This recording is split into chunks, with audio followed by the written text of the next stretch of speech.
Okay, get going. All right, Start the game already.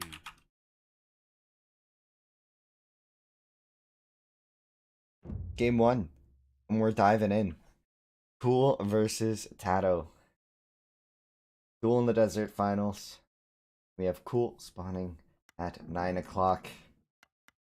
A decent start here. He's got the two. He's got a gazelle wood patch that he could do as an opener, but if I know him, he's gonna just put the berries as a start. He's got some stone in the back that could be used for slingers. His other stone's way off in the front, which is pretty difficult to defend. It is downhill though. I like this stone a lot for him though, especially if he ends up pitting this wood line. Got two more elephants to the right, and another gazelle patch out there as another layer. Any crazy stuff? Some ellies appear. Decent stuff over there. Ooh, he's got two berries along the middle of the wood line. That we could be seeing a granary there later on. About it. I mean, there's an elephant way down here. He might spot that. Then on this side of the map, we've got TaToH. Started his berries as well, but he did the TaToH start, as I call it now. He's got Gazelle already coming in at 1 minute and 20 seconds. He only puts 4 on his opening berries, and bam, already got a Vil on food on the center, just as he gets that second house up. It's his gazelle in very, very early. He's got a gazelle wood pit over here, even within range of the stone, and another gazelle wood pit on the center wood, which is very fortuitous. He's got some berries off into the left. Oh man, berries off to the left. Ooh, another gazelle wood pit up there. So interesting for TaToH's map, however, is that he doesn't have any elephants. I don't think either player is going to be using a restart on this map. It seems fine for both. Decent strags here for TaToH as well. So it looks like we're going to have a promising game. Oh, TaToH changed his color. He changed his color. I can fix that, guys. I thought he was going to be blue. He asked for blue in the lobby. But guys, that's an easy fix. There we have it. He's picked red now. So here we go. Here we go. I am so excited. Welcome everybody. We have our players, we got our maps. Now let's see what do we unpack here? How does this go? How does this go? I'm looking at this and I'm seeing a player. I'm seeing TaToH here, and his experience so far up into this match has led him maybe to the conclusion that scouts are just the standard opening for this map. I don't think I don't think that's necessarily the case here, and I certainly don't think Cool thinks that. From what I've seen of Cool, he's not afraid of using scouts, but at the same time, I don't think he's gonna prefer them on this map. Whereas I think TaToH's experience so far against Soigia and against Ironsteel, they were just all scout wars.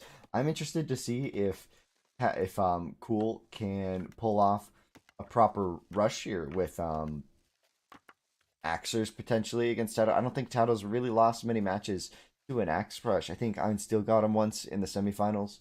And I think before that, it was all just scouts, really. It was all scouts. As he grabs this wood pit near the stone. So this could be indicative of wanting that. Instead of pitting over here, he's pit over here. So, um, yeah, he definitely is considering stone later, for sure. At least leaving that door open. Got his elephants coming in. His bell patch lured. What do we see from TaToH? TaToH getting that first, his storage pit up on this south side for sure. Goes for trying to find the perfect spot. That's going to be okay. At least two of those gazelles are very close. The third will be close as well. And again, remember, he has this center wood line to go to. He can migrate somewhere very nice. However, Cool does have an artifact across the map, so he spotted these gazelle. And if TaToH goes for those gazelle, he will know. So that's something you got to consider. Because Cool has quite a lot on wood already. He's got that second elephant coming in just seconds. Both players up to 20 eco. And Cool's gonna see this. Gonna see this. He's gonna see all of this. He's gonna see where the gazelle are being pushed. If he just looks over here, he's gonna know exactly what's going on. And yeah, that's exactly what you need to do. His artifact scouted this little section, and he's gonna be seeing the gazelle push in the fog of war. So he's sending a Vil forward, And that's the play here. That's exactly what he needs to be doing. He can get right on top of his opponent, the barracks on this hill maybe. And that's just going to be a really powerful rush here. We're going to see if TaToH can pull off a defense here.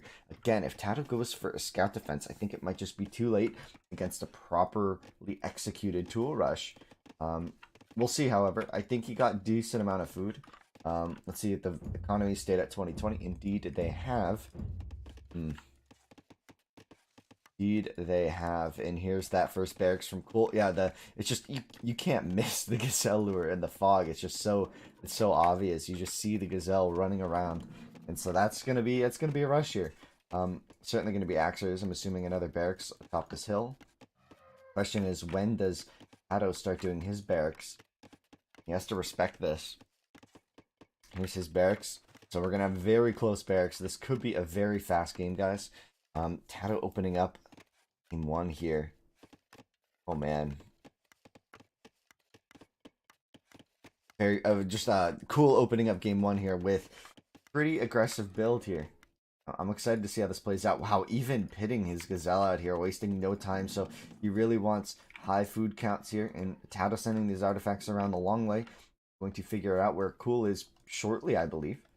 So at least he'll have a good counterattack here. And Cool just prepping the clubbers here. And we have a stable. So we have stable v stable. And TaToH has 2 vills on his stable. So TaToH's going to get his scouts out first. The question is Cool upgrading this clubber? Because, I mean, their times were pretty similar. Their times were identical. And we're now going to be seeing scouts for scouts. Now, does this clubber fake TaToH out at all? Or no? Because this could be oh, he's going to try to deny the gazelle, but that's just going to send it running. Oh, man. Wow, this is oh, okay. We have scout v scout. The second stable is already coming up for both players. And once again, TaToH's going to get that first unit out. And once he gets upgrades, oh, that attack upgrade coming in. So it can be boned down pretty easily. No defense upgrade on that clubber. And here we have fully upgraded scouts from Cool and TaToH with no upgrades as of yet. Can easily take down that unit there as Cool sent out around the backside here. But TaToH's going to see this. Yeah, TaToH sees this immediately. Now Cool coming into the TC area of TaToH. So we're going to have a pretty intense scout battle here. 2 scouts out for Cool now. Full upgrades on his scouts. Well, only the attack upgrade on the scouts of Cool. And TaToH's economy, notice, when you get to these scout wars, TaToH's economy is very condensed. So any scouts that go in this wood line are dead meat against these Sumerian villagers. That HP on those villas means that these scouts really have a hard time fighting effectively against this many villagers, right? It's all about the army control at this point. Their economies are going to be roughly the same. The big difference is that Cool has this extra food income that TaToH has yet to get here. He was able to push a decent amount of gazelle to his storage pit here, and now Cool's going to be fighting 2 bad fights here. 2 scouts going down for free. Oh man, actually no, he did get a villager here. He did get 1 villager, but the market is up for TaToH, so we could be seeing his transition into farms now. He's moving some vills forward to those berries, and they are a bit of exposed here. These villagers exposed could go down very, very quickly here, as Cool seems to lure 3 of TaToH's scouts off to the north side of the map, and one of his vills will get chased down, as TaToH has a numbers advantage on the front here at the stables rather, and one of Cool scouts, very low HP, running headfirst into this little corner, and these vills are going to be trapped, and this is a huge spot. TaToH needs to fight with the vills here, and he's going to be able to do it, I think, if he fights with these vills, but so many will go down here. Cool's getting a great chance to aggress here onto TaToH, and TaToH, noticing what's happening, he's going to send 2 scouts around the backside, where TaToH will have army and Cool will not. So this is going to be vills versus slingers when he makes it to the economy of Cool. This is his chance to get a counterattack, and as so many villagers are going down here, he's left so many out to die out in the woods here, as Cool seems to have a numbers advantage in TaToH's base. 5 on 5 actually. Let's check the HPs real quick. Anything notable? 4 on 5, and oh man, a lot of TaToHs are hurt. If he's not getting another wave of scouts, this is going to start looking pretty bad, because Cool's sending his scouts back to the baker. Cool is sending some scouts back to his base to deal with this aggression. All these farmers are so clumped that it's pretty hard for TaToH to approach this, as now we have a large engagement here. TaToH has the numbers, but Cool has the HP, I believe. Micro comes out for both players. I think the numbers here are going to be enough for TaToH. He gets a surround on that scout. But one of his will go down as Cool gets a surrounding surround, and TaToH gets the surrounding surround. It's like a little mini game, you know, surround after surround, as the aggression from TaToH mounts up here. These 3 scouts coming across the map, and only 1 defending scout here for Cool. 1 scout goes down, trading 1 for 1. The Vil versus scouts, not exactly a cost-effective trade there for TaToH, but he does have the lead in terms of villagers. He's up to 23.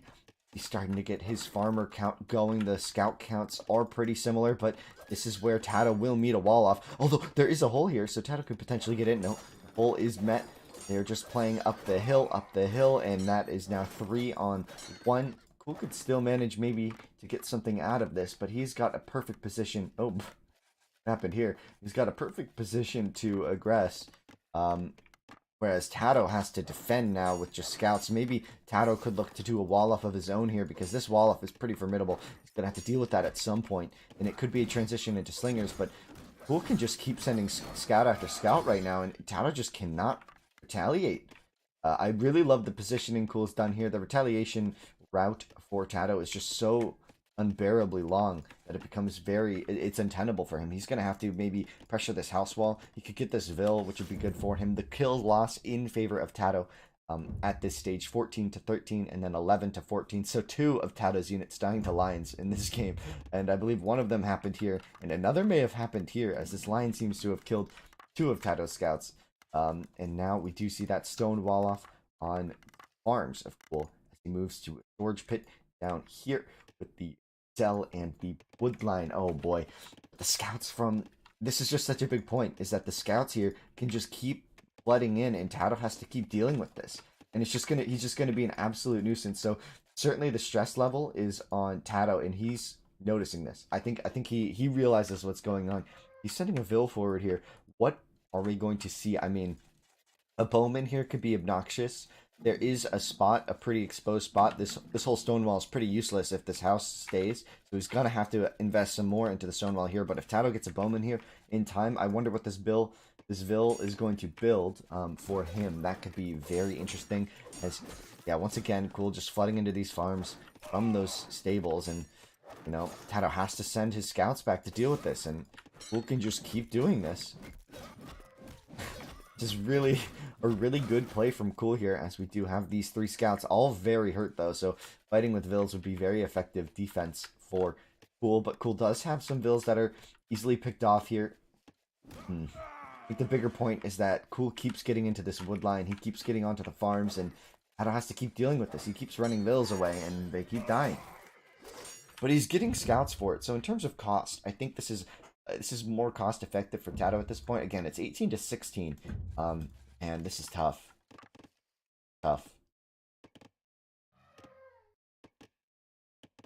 This is a tough position for both players. Oh, he did manage to get a wall off here, so this barracks for slingers, maybe to knock down the walls. This could be a good position here, because once again, the stables and barracks for Cool are way on the front, and if he wants to invest in more structures, that's a win for TaToH, right? At least force your opponent to defend both sides of his map, and I like the play here from TaToH. It's really smart. And it's interesting. Cool, for the first game I think that we've seen from him in this tournament, has engaged fully into the scout war, and we haven't really seen him do that yet. Looks like TaToH tried to add some slingers into the mix, but to no avail. So now it's going to come into who has the better food economy at this point. We see 9 farms, 13 farms for TaToH, 9, and like 13 working farms, about to be 14 working farms. So very comparable ecos, but big difference is that the group of 9 farms for TaToH is not safe. It is not walled off, and TaToH getting onto the stone mine is hopefully not just for the slingers, but to get some walls going, because once he starts walling off sides of the map, he has a really good forward on this side, and with the slingers behind it, this is going to be a pretty formidable attack, and Cool's going to have to react to this, and that's going to be sending scouts here, which is going to give TaToH a bit more of an advantage back at home, as Cool once again runs around to these farmers. Several of them are hurt. TaToH's got the numbers advantage here, but he's not using one of his scouts, so that's going to be really, really bad for him. He's pulling back another boy. I don't think he sees the scout up against the woods. He's going to even pull the Vils to fight this. No, he's got enough here. He's got enough in the tank here. As two more scouts come out for him, so the scout war will continue for both players here. Fully pumping out of the two stables. Let's check the ecos real quick. Cool now has overtaken TaToH in the kill lead. Oh boy, that's pretty. This is spiraling. I think it's gonna start spiraling. This pressure from him is gonna start adding up, and that's just gonna be the way it is. I think. Unless TaToH really starts working on his eco. 26 to 24, so the ecos are really close. Ecos are really quite close. Ecos are quite close. Oh, and this stable could get denied. No, that scout's at 12 HP, but did scout all of this information here, so we could be seeing some added pressure here from TaToH. He's got two big farming structures, and one of them is really exposed, but TaToH has less farms, I feel, at this point. Oh no, he's getting some up on this granary, so it's pretty comparable in terms of total eco. But I feel like Pool might have more wood income maybe at this point. We did see TaToH on his stone. He's house walling in his wood, so that's good for him. Still getting vills out, sending him to the stone. There's a scout here, about to get in on this one lonely farmer. Probably going to equate into a kill as well. Man, I really want to see TaToH wall this off if he wants to keep having a chance here. He can't keep letting raids like this happen onto his farms. He'll never be able to aggress. I mean, pushing in from here, but not really amounting to much here, as we see a third stable going down for Cool on the backside. Note, this is now on the backside. He can't keep going in here. He has to defend his left flank here now that TaToH has opened up this as a front, a viable front for himself. And look at this scout count. Scout count. That is a pretty strong army, if you ask me, as Cool once again, Scout gets into his food line. TaToH needs to retaliate with Vil kills now. He needs to retaliate now. He needs to get kills now, or else this is going to start spiraling, because we now have Cool getting to an absurd farmer count, and TaToH needs to get on top of that with a decent scout count and kill. He needs to kill, like, fast. Because at this point, Cool's going to be outproducing him pretty significantly, not only in Vils, but also he can probably pump from all three stables, which is going to be pretty bad for him long term. So this is going to be tough. This is going to be tough. He's pressuring here, but the scouts can knock down the slingers pretty easily if left undetected. He does have the +1/+1, so we do see that transition into slingers here coming from TaToH. As 4 of these scouts, 2 of them hurt, will fight against 4 of these scouts, 2 of them hurt. We have that 5th scout finally getting spotted here by TaToH. He finally finds a scout as several more villagers go down here, but he's going to get a retaliation attack onto this food line with tons of scouts. This is an attack that Cool hasn't seen yet in his base as he continues to knock down this wall. He's distracting the scouts at his farms, and he's pushing in at the farms here. He could get a double hit him, hitting on both of his ecos. At the same time, he's kind of dealing with the scouts at home. I'm not exactly sure. It's kind of tough to call here as the flood just keeps happening, but this is a huge attack from TaToH. This is exactly what he needed to do if he wanted to stay in this game. He's getting on top of these farmers as well, and Cool's just going to have to fight this with Vils, but several will go down against those slingers.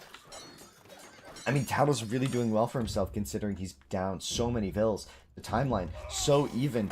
I feel like we're about to hit a breaking point for one of these players, though I can't tell who it's going to be. Cool's seemed to have defended his base. He was able to fight all the scouts of TaToH. Remember, several of them were damaged on their way over. But now, look at this. TaToH's got his base in control. That was a pretty strong gambit, and he's going to finally bust this wall, which gives him a much quicker route to attack. He pushed his opponent off farms. He knocked down some walls. Can he do something with this scout contingent? Because it is pretty healthy, and it is pretty strong against a healthier and stronger force from Cool, though. So this is going to be tough. This is going to be a tough position. The slingers on the hill, though, could add a little bit of meat to his attack here. This woodline is woefully exposed. There's some exposed Vils here from Cool. He's going to spot TaToH as he goes past the storage pit to the south. And he's re-walled in all of his farmers, but notice this is only 5. It used to be like 8 or 9 farmers. So that farming community is certainly disturbed by TaToH's aggression there. He's going to take a nice fight on the hill. 5-on-2, but Cool has more than enough to deal with this. As now we see the slingers starting to mass up, but Cool's got a force to deal with the slingers. TaToH could run back to this fight. We could be seeing a much larger fight now, as the slingers from TaToH will get cleaned up once again by these scouts from Cool. Looks like the farming community for TaToH has gotten pretty healthy, as we now have 35-30. So Cool still booming up ahead of TaToH quite significantly, but TaToH with this slinger transition, are these slingers going to be enough? I have a feeling no. I think this is too many scouts. You can't let this many scouts get into your base. This can fight all of your eco very, very effectively, and Cool knows this. He's just going to make a run for the economy. TaToH has not taken an opportunity to wall his base in at all, and now that the scout counts have gotten critical, it's hard to see TaToH coming back from this. I think this army is too large from Cool. He could just run to the Vills and kill every Vill. TaToH's gonna have to fight with the Vills. If Cool runs to Vills, it's over. Giving TaToH some time to get some forces out. Several of these scouts are hurt. We see the counterattack from TaToH being shut down. Again, the production for Cool just getting so high. Look at the farms. Just look at the farms as more scouts come out from TaToH as well, though.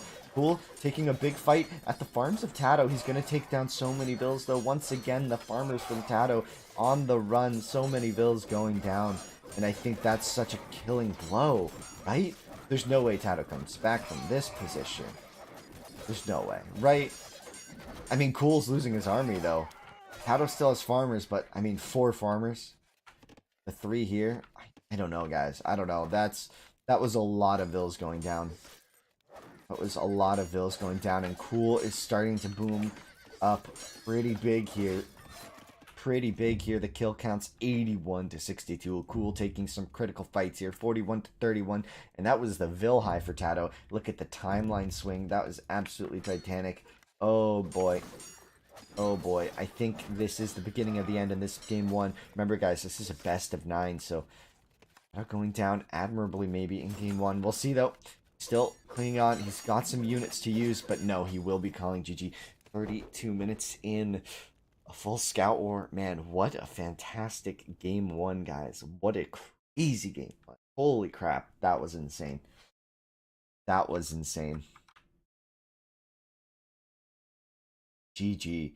Man, if that a critical point here was the fact that Cool was able to wall this off, so the counterattack from TaToH took so long to go all the way around the map. He had to paint on this north side. Now, the reaction here was pretty smart. Painting on this north side was a good idea, but ultimately being able to pressure from this spot, this hill, so easily into the economy of TaToH, and TaToH never walling this off. Like, he didn't use his starting stone to wall this off like equally, and then they have this weird scout cage match going on in here, which may have been better or worse for both players. I'm not sure. That would have really changed the course of that game, but Cool played extremely well. He ended up getting a very solid eco. He handled the raids from TaToH well, and he kept TaToH on his toes, the back foot that whole time.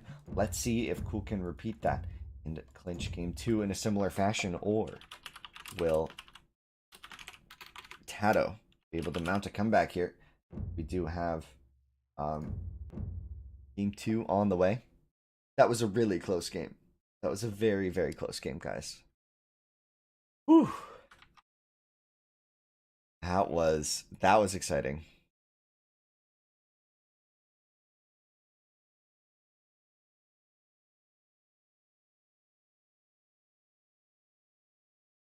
Get this next lobby set up. Get our players ready to go.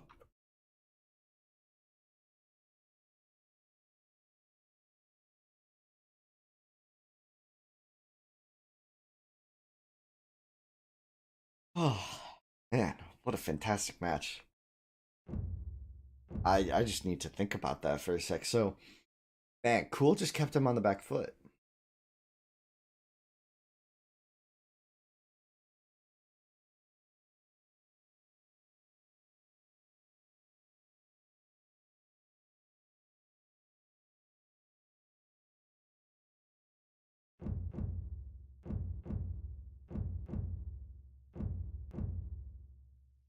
We're looking at potentially 8 more of these. Oh, I didn't update the scoreboard. Sorry.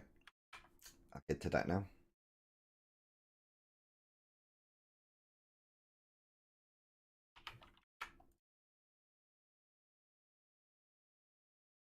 There we go.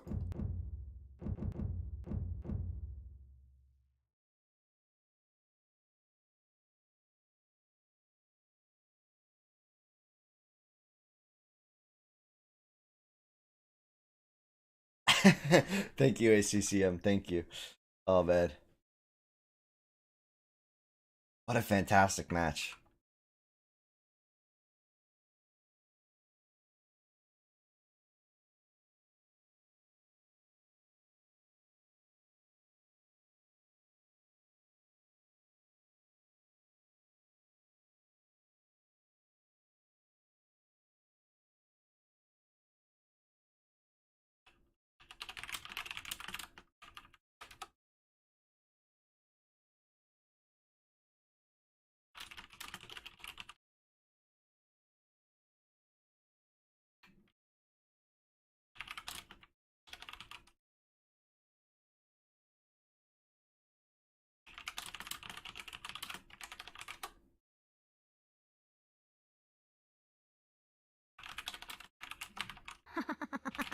Yes.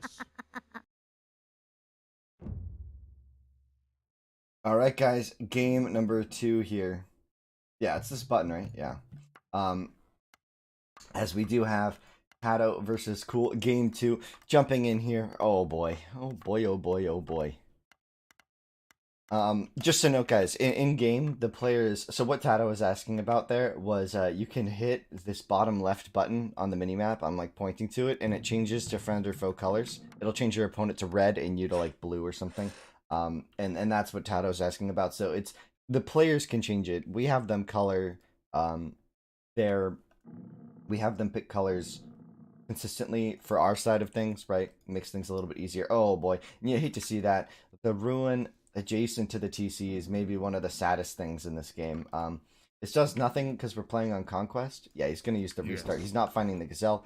He uses his first restart. Remember, both players have access to restarts. So one of TaToH's being used very early on here.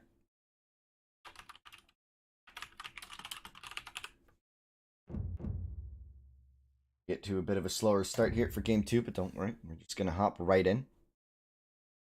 Yes, all maps are Oasis. So the Classic Cup, I can explain it very quickly for some of you who might be joining us. The Classic Cup is a serial tournament. So every tournament along the way, like it's like a circuit, right? So every tournament along the way has one civ, one map, right? And we do a full bracket down to the finals, and then we score, we get points, reset the seeding, new players are introduced through qualifiers, and then we do it all again. New map, new civ, and we're doing that 8 times. So this is the 4th map and 4th civ of the tournament so far, and very very exciting indeed for us as we are now on our Sumerian Oasis tournament, Duel in the Desert. So very exciting stuff. It's a big open map. It's playing out very similar to like Arabia might in Age 2, and we do have the wooded center. That's always fun to see. A little bit different here at TaToH spawning off to this left side of the map at around 9 o'clock. He's got his Gazelle off to the north side. He might be tempted to use a restart here, but I don't know if he can. He's got his berries here, and he's got pushable Gazelle here-ish if he spots them properly. And he's got kind of non-pushable Gazelle here, so he might just have to bite the bullet and take this game. It's a 9-game series. You only get 2 restarts. Use them for the worst maps. He's going to be trying to push these, though. We'll see if he's able to do it. Stone off to the left. Another stone off to the left. He's got an elephant as well to the left. Anything over here? Ooh, a nice berry patch in the middle. 3 berries is pretty rare to find on the center. Even a walkable 4th if you consider it as such. And elephant off to the right for him. Cool, on the other hand, has a slightly better map. He's got another 3 berry patch. That's a oddity. We have a pushable Gazelle patch at least, or a droppable on the wood pit for Cool. I think he's gonna have to push though. He's also got pushable Gazelle to the center. See if he goes for that. Meanwhile, he's got some elephants and Gazelle off and to the right. Could be seeing him, and a lot of elephants. So map advantage is currently Cool.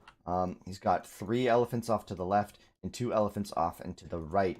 That's a very interesting play here for him. He's got tons of food on his map. Now these elephants are pretty long. This would be a long boy lure, as I like to call them. This would be quite far away. Be quite far away to get that from. Now have more Gazelle off to the middle. That's not really anybody's though. Elephant on a hill. Just taking a look at the map.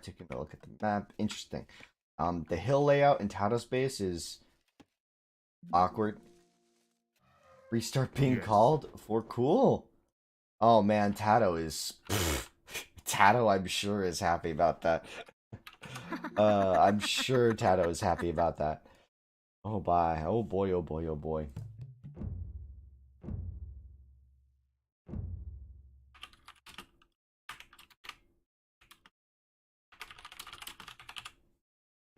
All right, guys, we're using the restarts fast and early in this series. That's something we haven't really seen players use too much of. We've had a lot of players go down without using any of them. So both players using one of them. I mean, we're halfway through our restarts, guys. I mean, at least we're getting them out of the way now, right? If we go the distance to 9 games, it won't be an issue later.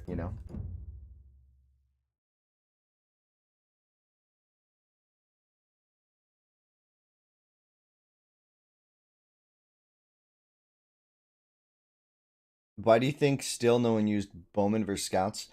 last game, no one built Bowman because the the maps were really open and the pressure kept coming in. As soon as players feel a little bit more safe, we're going to see we're gonna see he was using his restart because his lure was messed up. A lot of it is gonna resolve. A lot of this is gonna be decided by that Stone Age. Um, I'll talk about it right now. These gazelle often to the right of Cool's base. They're extremely critical to how you play the game. Um, you have to get these gazelle to your TC, or you have to build a storage pit out on the map if you want to have a good shot, right? If you don't get your gazelle to your TC, you're just going to be too late to the tool age, and then you just die to the scouts, right? You can't. There's not. Yeah, if you're like a minute later than your opponent to the tool age, it's already over. It's already over. Keep up the good work. Thanks for your efforts to make Age 1 a competitive game too. Oh, oh, thank you so much. Appreciate it. That's going to the prize pool, guys. All donations right now do go to the prize pool for the tournament, up to 150 bucks. So it meets our normal ones. We're currently at like 110 now. And let's take a look here. TaToH has very start. He's got two of his gazelle to the start. He's got two of his gazelle to his TC now, which is plenty. He's got 3 vills on that first one, so he has time now to lure these other ones. He does need to get on his wood line pretty quick though, so he's got to start chopping these jags if he wants to get a good storage pit timing. He has a storage pit to the north up there for him, as well as another storage pit here. 2 of these would go well with wood and combo into food. He's got an elephant to the north as well. Ooh, the triple berry there. Man, we're seeing a lot of triple berries tonight. This is great. I'm loving it. I'm loving it. And then some more food to the left here for TaToH. Interesting maps. Interesting maps. A big hill in the center, and that goes like wall to center forest. This mountain, I should say, it's not a hill. That is a mountain. We could see a lot of play revolving around this if we were to go to a slinger war. We'll see. These players seem to be pretty happy with the current meta of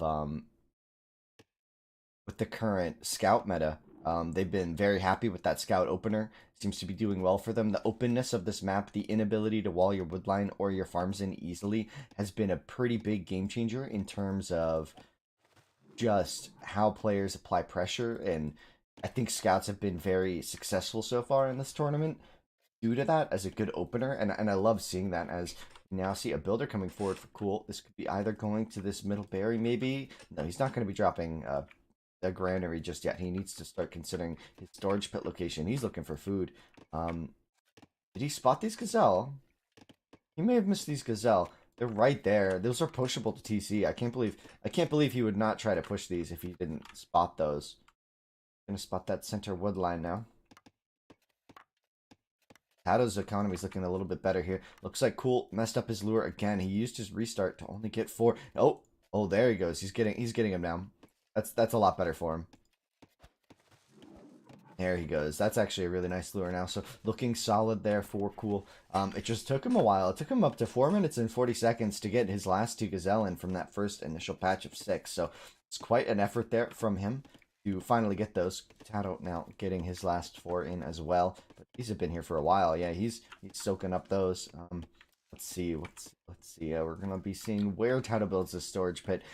We might be seeing him favor this stone mine location again. Not sure though, because building it close to the stone means that you can walk a vill a long distance to the stone and back, and that can help you make a couple slingers early on, which is pretty important. Oh, I need to sneeze.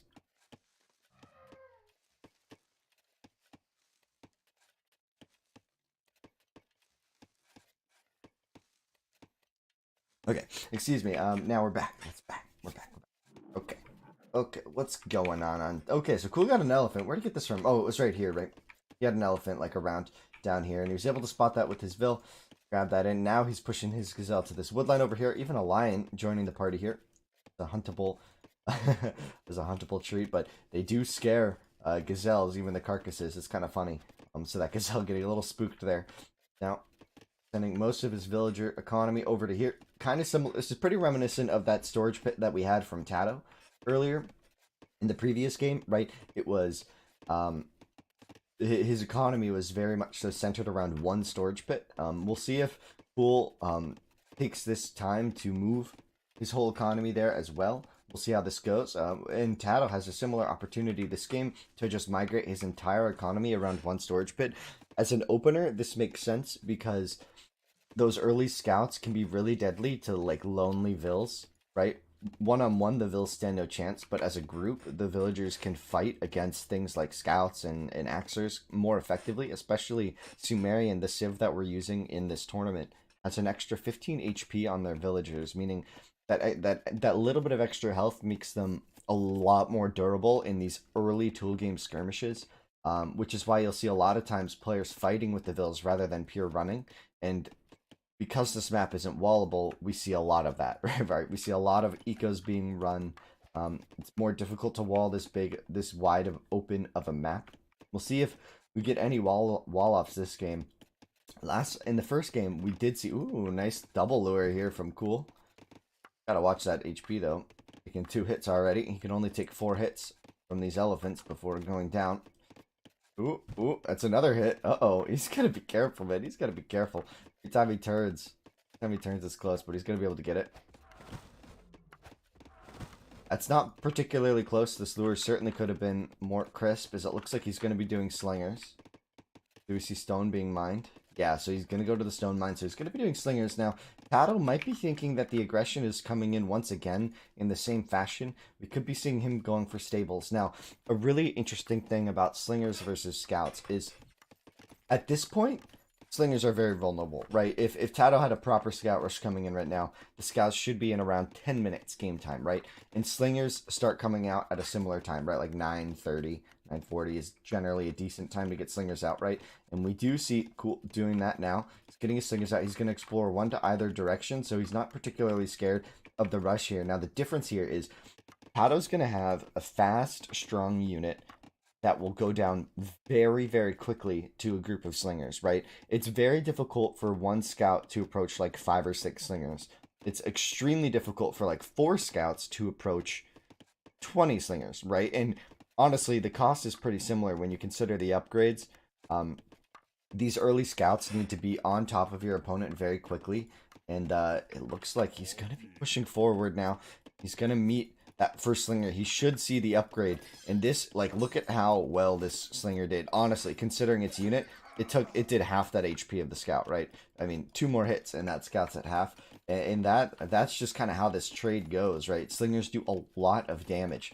So Cool's playing a much more standard game this time around. He's going pure slingers, which is a very common strategy for Age of Empires 1. Slingers are, if you ask most people, slingers are by far the most powerful unit. We've seen a lot of scouts in this tournament due to the openness of the map and their hit and run tactic working so effectively. But most of the time, when we see slingers massed like this on a hill, the player going scouts has a very difficult time breaking this formation. And unless TaToH can get a lot of damage done with these early scouts, the slinger mass is going to become an unstoppable force for him, and he will eventually go down here. Now, this is going to be extremely difficult for him. What you want to see now, what we need to see now from TaToH is 3 barracks. He needs to get on his stone, and he needs to start making slingers of his own and try to use the pressure from these scouts to buy as much time as possible. The question is, does TaToH know that this is what he needs to be doing right now? Maybe, maybe not. We'll see. If he goes for it, he goes for it. It's very expensive to do a whole tech switch only at 12 minutes. You see the market coming down, so at least he could start getting that slinger upgrade. Maybe he needs to get on his stone, man. He needs to start making slingers. Look at this. I mean, the 3 scouts just died instantly, right? TaToH didn't get a single kill. He didn't even get a hit off onto these slingers, and 2 scouts going down, 1 at 19 HP. And Cool knows this. Cool knows that at this point he can defend his base with like 6 slingers against 2 scouts. One of them that's that hurt, so he can just start pressuring forward. And this is something that TaToH can't fight. Even the most basic of micro at this point makes this unapproachable. We'll see if TaToH can play against this properly. He's going to be going to trying to lure the. I think he's trying to lure the gazelle there. Actually, no, he killed that scout. I see. There's a scouting slinger that went down in TaToH's base. So TaToH has the score lead right now, but most of that is probably from exploration. And yeah, just look at that. The scouts just can't even approach. 3 slingers, 1 scout going down. That was the hurt scout, but now another scout joins the hurt rank. As TaToH really forcing Cool to pull back here. I'd like to see TaToH transition now, though. He needs to read this and transition into Slinger himself, or else this is going to become impossible. He's not stopping the Slinger player. Let's check the ecos. Ecos 29 to 32, so TaToH booming up behind this a little bit more effectively. Maybe not investing as much in the military. This is a pretty large Slinger mass. TaToH's going to need maybe 12 Slingers, or maybe 10 scouts could deal with this. I'd say 10. He needs to double his number, and he could fight this. But if Cool gets caught off guard, and TaToH gets in on the farms, maybe that's a good position. But just look at this splattering of Slingers. Just going to be a little chip damage everywhere TaToH goes here. And here he comes once again on top of the hill. It's a pretty bad fight for TaToH to take, but I think if he gets atop the hill first, it's going to be good for him. One Slinger going down, and now this is a pretty big mass here. You can't dodge Slinger balls like that. Very difficult. Gonna try to do the dance. He's gonna get in there, but here's the counterattack from Cool coming across the map, and TaToH has no response back at home as the scouts will slowly clean up these Slingers, but notice the HPs on these scouts. Now villagers will have a very good time fighting against this. Gonna have an opportunity to go on these farmers. 5 on 4. I think the Vills might honestly be able to win that if they kill that hurt scout first. They focus the hurt ones first, as we do now see these Slingers coming into TaToH's base. TaToH, how do you handle this, man? How do you handle this? This is too many Slingers, man. This is too many Slingers. Scouts coming in here. I mean, Cool could honestly have fought this with Vills, given the HPs on those scouts, but I think he's trying to focus on his attack a bit here, as now the Slingers coming into the farmers. TaToH has to run from these farms. He needs more time. He needs more scouts here. He needs 6 or 7, maybe even 8 scouts to deal with this. I mean, Cool with just a little micro could do a lot here, and now he does fight with the villagers, and 3 of those scouts will go down. Will he kill one more Vill? Yes, indeed.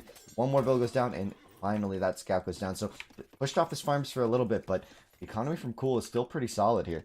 I'm gonna check the ecos real quick. 37 villagers from TaToH. So TaToH really taking this opportunity to boom nicely. He's deleting his own houses so that he can get good surrounds here, as now coming forward to build with the villagers. But Cool is taking such a good position along the gold mine and the stone mine. TaToH, you can't take this fight very efficiently. Several of the scouts aren't going to have good engagements here. Several of the Vills might go down, but he's going to slowly deal with these Slingers one by one. Did any Vills go down? No, only 2 scouts, but several of these scouts did get very hurt, so forced off a lot of time onto these farms. It took a pretty nice fight there, I will admit. It looked bad with the sandwich into the gold mines, but now, does TaToH have what it takes here with scouts to keep going with this? Can he keep affording such cost negative trades? Look at the kill loss, 26 to 12, but you gotta remember, all those kills are scouts. Scouts costing 80 food, double the food cost of a Slinger. You know, Cool. TaToH needs to be getting a KD of 2 to 1 here for this to be effective, and he's barely doing it. So, how much longer can he keep this up? Not exactly sure, as another scout goes down. The Slinger is one of those scouts, very damaged as well on that front line. There are 15 Slingers there.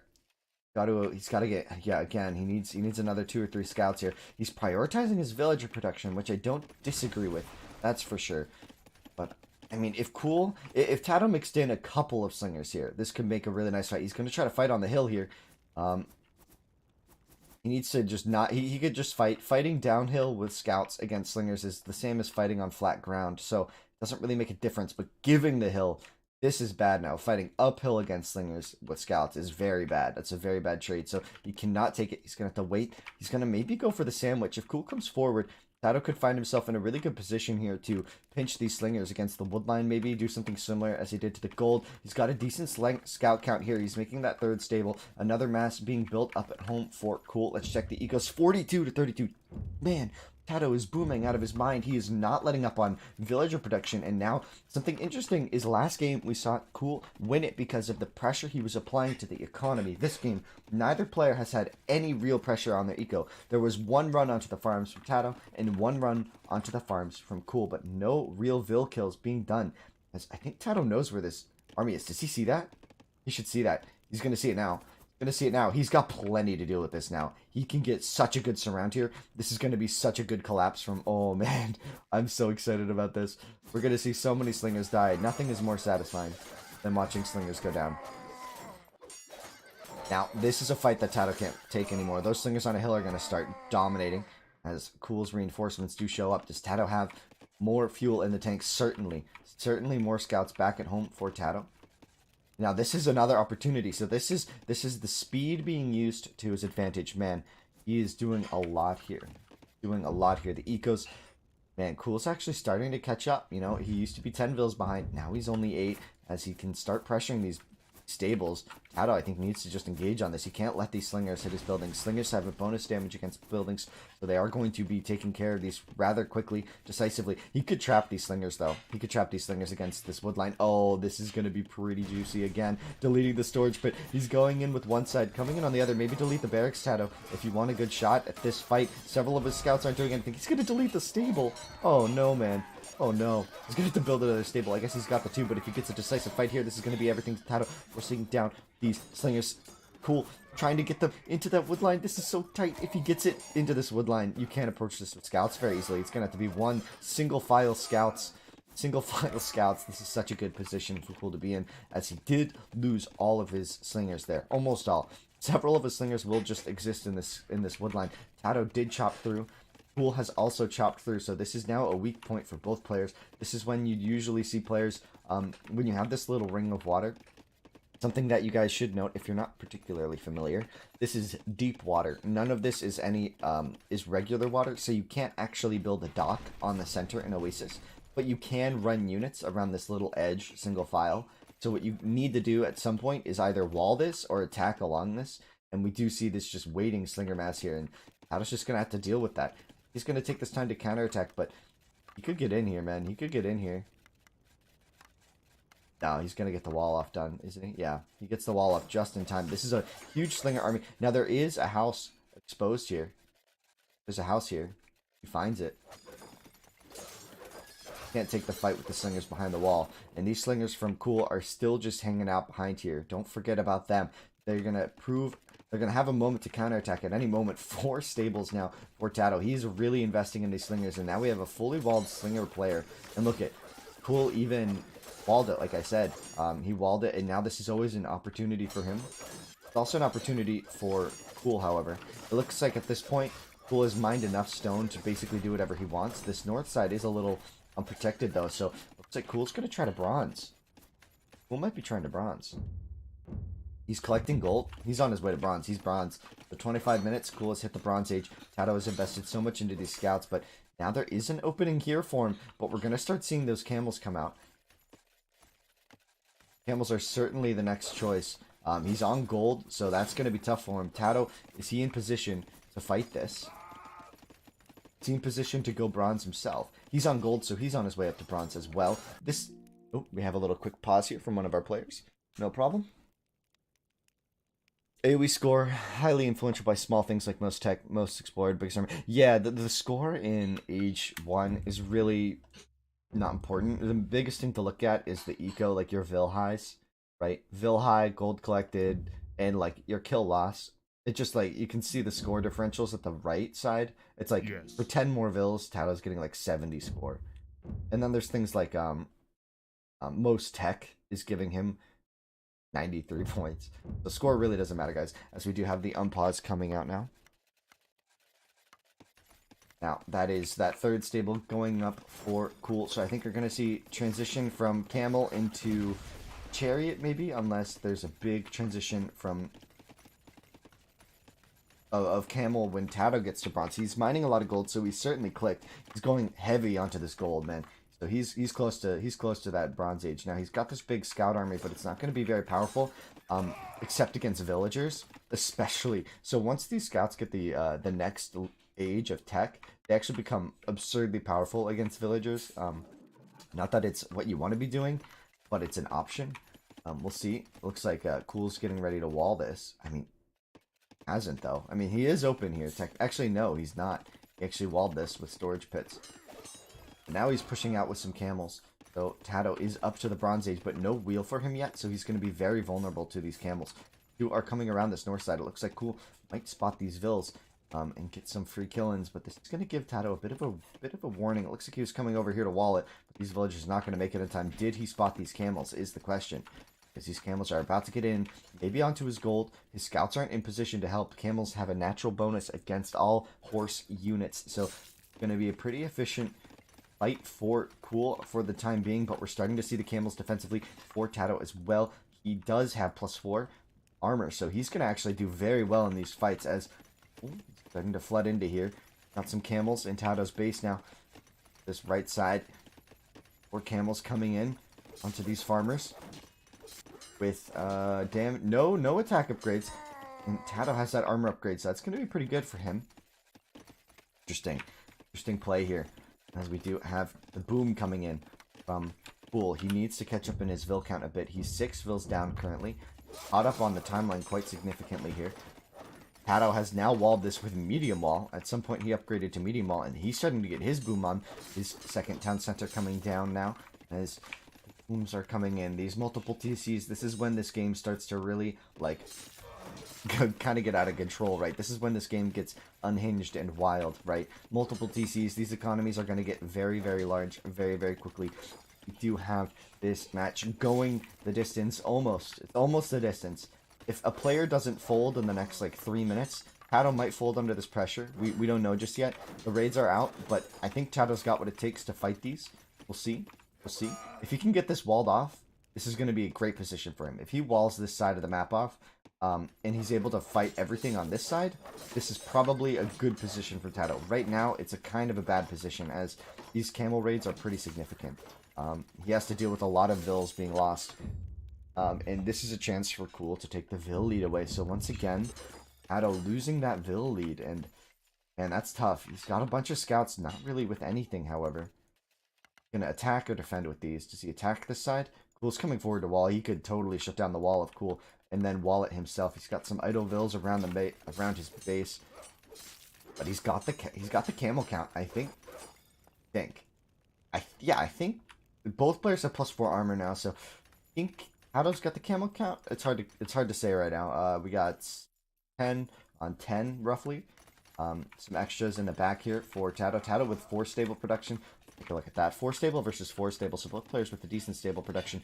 Some extra slingers in the back here. Ooh, these villagers went undetected.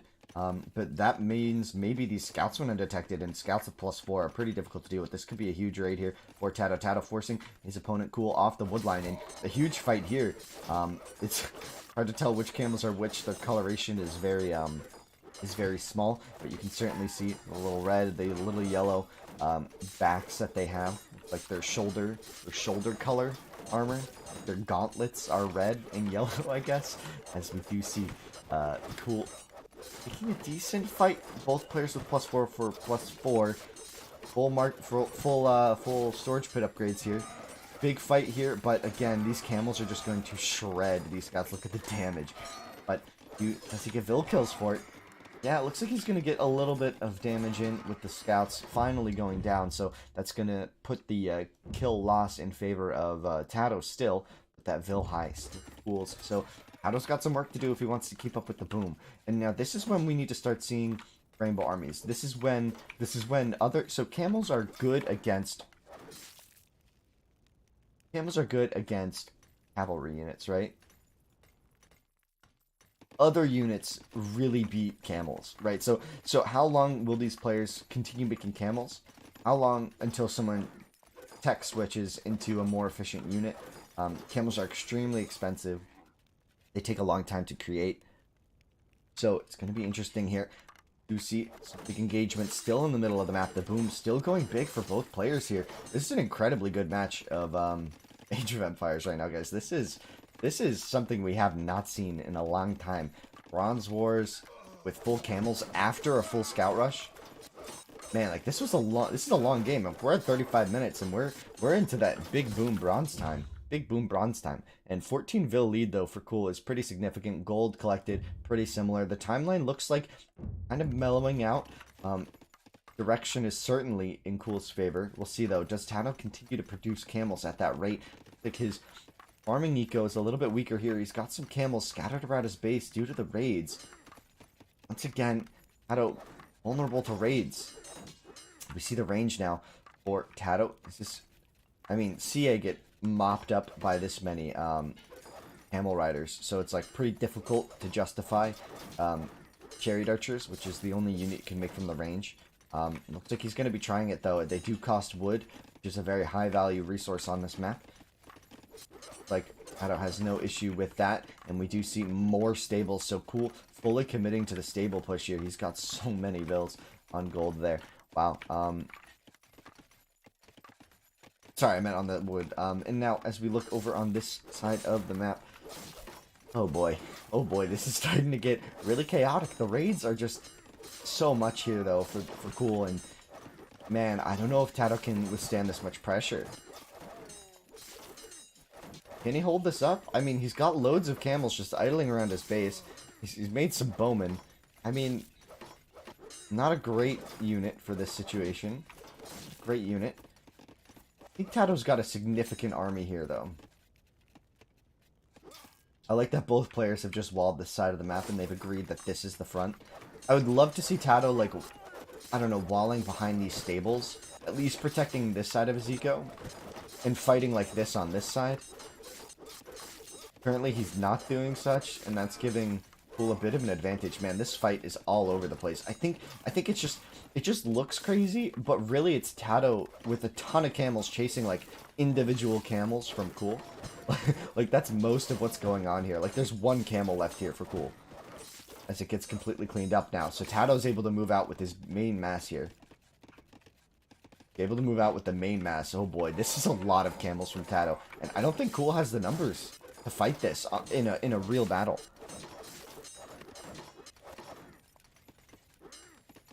Big camel army. Big camel attack. He's not actually taking the fight. He's just going for the raid. Yeah, if TaToH just walls this becomes a lot easier. I think he's realizing that that's the play here. As Cool just keeps running in, you have to wall your eco here. Just build more stables out here, man, TaToH. Just build stables out here and defend this eco with walls. This isn't sustainable for TaToH long term. I mean, the big thing here is that we talk about this in other settings more. We rarely see this kind of situation where if Cool keeps letting TaToH grow his army and throwing away his own, we could eventually see TaToH with like 60 camels, right? And a 60 camel TaToH can just hold this spot very efficiently. Like, this is just throwing away army and attempting to get Vil kills from it. He is killing Vils, but with this many TCs from TaToH, there should be enough space for him to boom. The question is, when can... I think we're going to see an iron pretty soon from Cool. His army count is still... No way. He's making way too many camels for an iron. But eventually that's going to be in the books here for Cool. He's just flooding this side of the map with camels. TaToH's dealing with the pressure pretty nicely. He opened this, it looks like maybe to run out, but nothing to get out of this. He needs to wall this. He can't keep this up. Oh, we see the Academy. Now, Academy, I don't know if that was intentional from him. Maybe a misclick. Looks like maybe he was intending to build the government center. Hoplites deal very well against camels, so this could be a really good opportunity for him to get some hoplites out, but he'd need to wall his economy. He can't keep letting these runs come in, and I think Cool's starting to recognize that the camel count for TaToH is getting a bit absurd. He has a big score lead, however, and this is a significant score lead, and yeah, that's eco. That is double the economy. He might not have the timeline, though, and that's going to be because this army from Cool is not nearly as large as the army from TaToH. But once again, Cool just taking the initiative to wall off the map at this gold mine. He's going to be taking the gold and walling it off. TaToH looking like he's falling a bit behind in this mid game here.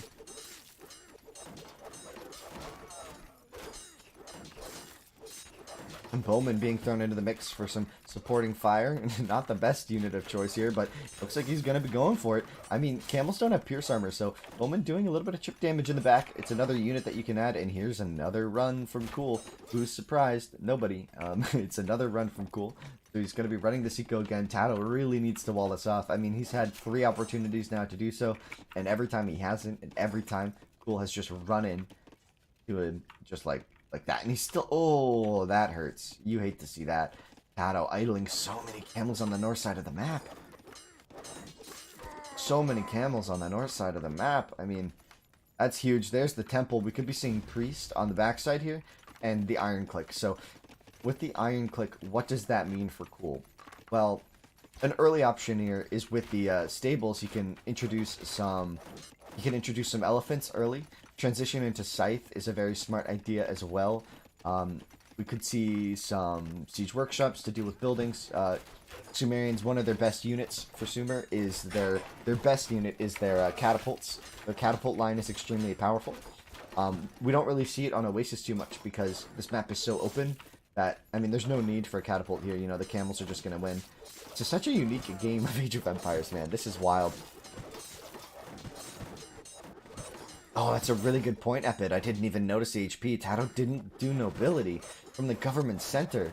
So his camels have had less HP this whole time. Nobility is a tech in the government center that costs food and gold and gives you HP on your mounted units. Now this bowman mass here isn't going to do very much as we see the ranges coming out. So yeah, it looks like we're going to see Horse Archer from VNS Cool when he hits Iron Age. That temple is indicative of the Iron Age click. This is going to mean Horse Archer. All these ranges going up.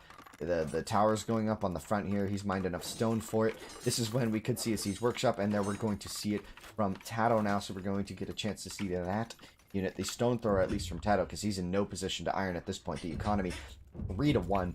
Timeline heavily in favor of TaToH as another single camel runs into the economy of TaToH. TaToH dealing with it pretty nicely, though. The bowmen on this wall line are here to deal with the sentry towers. The Siege Workshop will deal nicely with it as well. This hill for TaToH is going to be difficult to fight, and there is the Iron Age. We might be seeing a GG here. I think these Horse Archer units are going to be way too powerful against the camels. Unless TaToH can get a ton of them. Unless he rallies all of his camels to one spot and actually fights with all of them. Oh. Nope, not going to work. I like the gambit, TaToH. I like the gambit.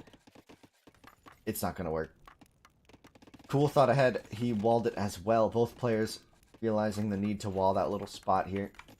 This first Stone Thrower comes out, but we need to see Iron Age from TaToH if he wants a shot in this.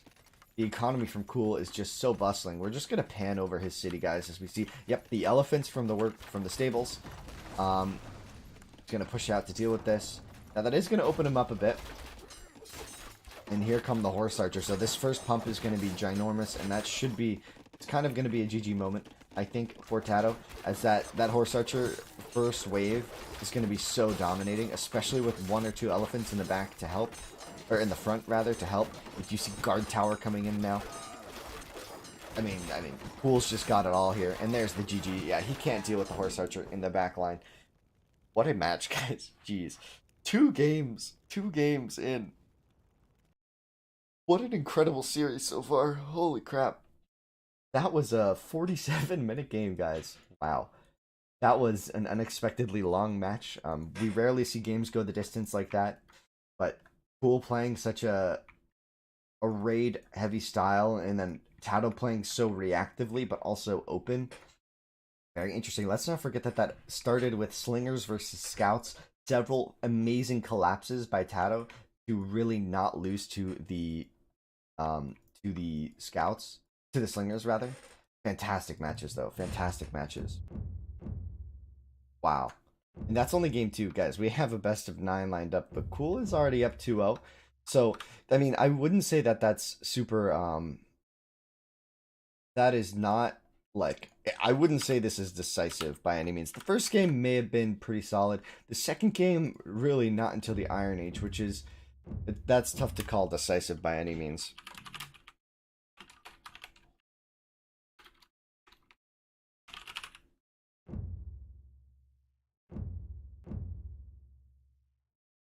Will we have time to finish this before HB and Vertex? No. I don't think so. Not at this rate. We have... It's already been an hour and 20 minutes. Oh my gosh, this is going to be a wild series. This is going to be a wild series. This is a best of 9, so... Cool's just up 2-0. Best of 9. So usually these matches are very, very quick. Usually Oasis ends in the Tool Age. Maybe we'll see a return to that, but these players seem to play this very defensive but big style. And this is going to go on for a while. This is going to go on for a while. Once again, thank you there, VQ10, for the follow. Liticor, thank you so much for the $5. And yeah, making AoE 1DE a competitive game.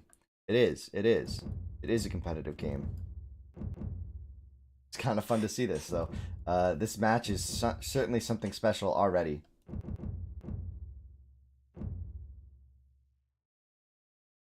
Fantastic stuff.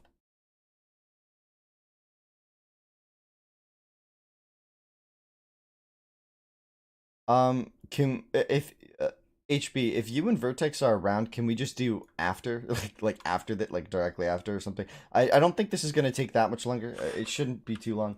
Um, I think we'll be able to do it.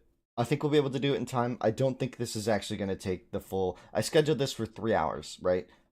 If this actually goes more than 3 hours, we'll see what happens. We'll see. Let's talk about that then. We don't know if it's gonna happen. That could have been a unique game. These all could end in 5 minutes, right? Because this could, in theory, this could be over in like 30 minutes, right? Because if Cool wins 3 games in a row, this could be over in a couple minutes, right? But we just had a fantastic game, so we're gonna jump into game 3 here once again. TaToH versus Cool.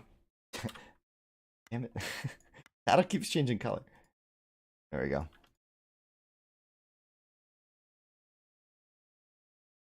Fantastic series so far. Fantastic series. Emperor Tan saying they don't know how to finish each other. I don't think that's the case, man. I don't think that's what's happening here. I think they're both just very defensive. I think they're really good at reacting. I think rather than not knowing how to finish an opponent, I think they just know how to not die. And I think that's something that a lot of players have trouble with in this game, right? Keeping your vills alive is one of the hardest things about this game. Um, that's probably the hardest thing, which is why Cool kept doing that raid, and he won by getting an economy of like 140 vills to 60, right? And that was how he won the game.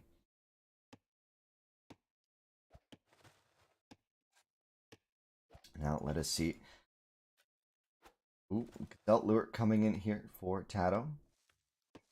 You see Lure coming in for Cool.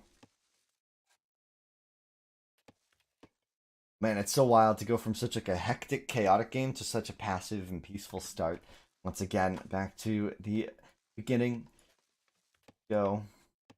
Three here. Take a look at these maps. Stone to the north, Stone way to the north here for TaToH. So maybe not his best map. His second Gazelle pretty far away. His third Gazelle, that Gazelle got scattered quite the distance there. Got some food off to the right here. He's pretty far from that center wood line. Meanwhile, Cool is very close to his opponent. I mean, they're close to each other, really. There's an elephant here for TaToH, so that's going to help him out. These two elephants are... He needs to spot those and lure those quick if he wants a good shot here. Meanwhile, Cool struggling with his lure. Another lure up to the north side as well. There we have his elephants to the right. So pretty far away are his elephants, but it looks like he's going to spot him pretty quick if he doesn't die to this double line, but it is Sumerian. He should be fine. Or he could just house trick it. We do have a storage pit with a stone there. An option for Cool.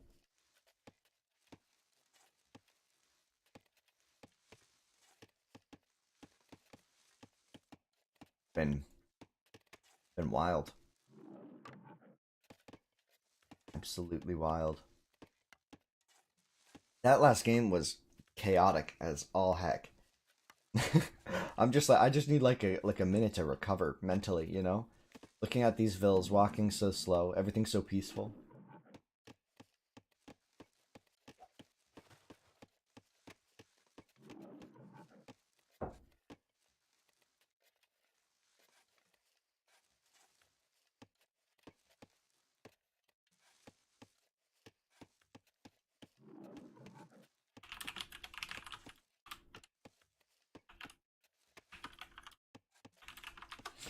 Okay, back to the game. We do have Cool now pulling in that first elephant. Very good for him. He's got his storage pit going up on that wood line, pretty close to the stone, so we could be seeing another slinger opening from him. He's got these gazelle off to the north side.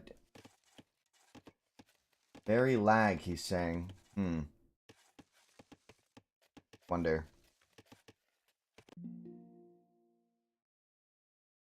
I think we might have a technical pause here.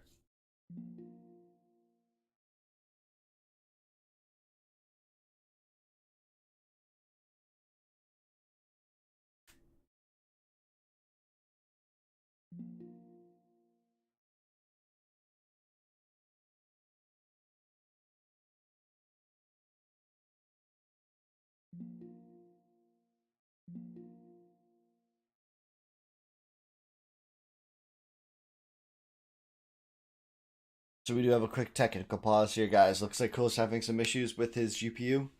Stuff's going bad, some bad ping maybe, or some bad having some issues. One thing that I'll remind the players is that they should be restarting their game every other game or so. Yes. Okay, good to go. Start the game already. Man, TaToH's got a good map too here. So coming forward, ooh, gotta watch that lines though. Going forward, maybe to that center wood line now. Or he's gonna go for this wood line. He's gonna lure the lion.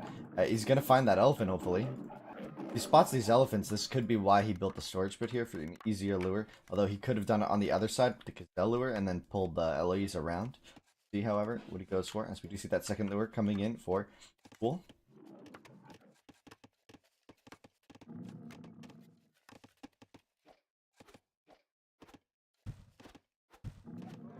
I don't think there is a save and restore option for this game. Right? Yeah, there's no save and restore for Age of Empires 1. That was an Age of Empires 2 feature.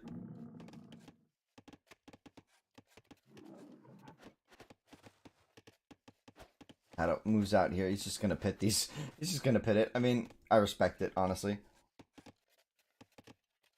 Rather than pushing it to the wood line, this still works though. I mean, he just needs the food at this point. Just needs the food, as we do see that barracks going up on the hill. I think we're going to be seeing slingers from Cool once again. The question is, does TaToH try to do scouts? We saw last game, like his scouts were primarily defensive. He didn't really get the value you'd expect from scouts last game. Like they didn't kill very many villagers for TaToH, so he was later to that Bronze Age, and that kind of just snowballed this whole. Cool was always like one step ahead in the Bronze Age.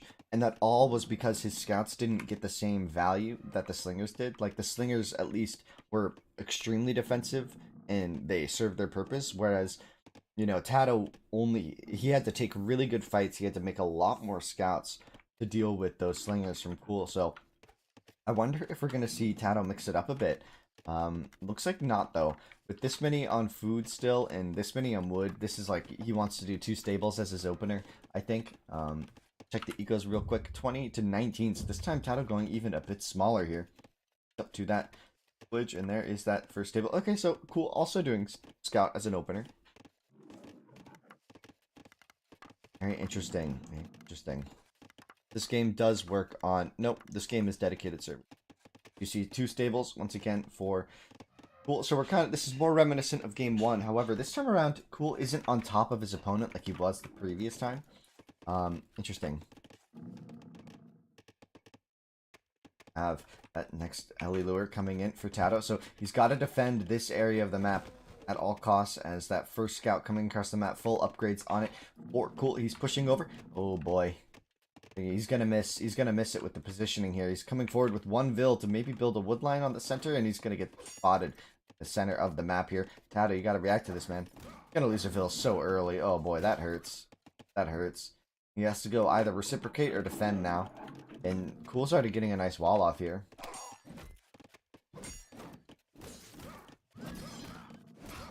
The 1 vill going down for TaToH as his scouts come out to defend. He doesn't have that second stable up just yet. It looks like he's trying to get a wall off on the second center. He's going for the market now, as his storage pit in the middle will get denied even just a little bit. That's a very aggressive vill here for TaToH. He's seeing that his opponent has no farms, that they vacated the berries.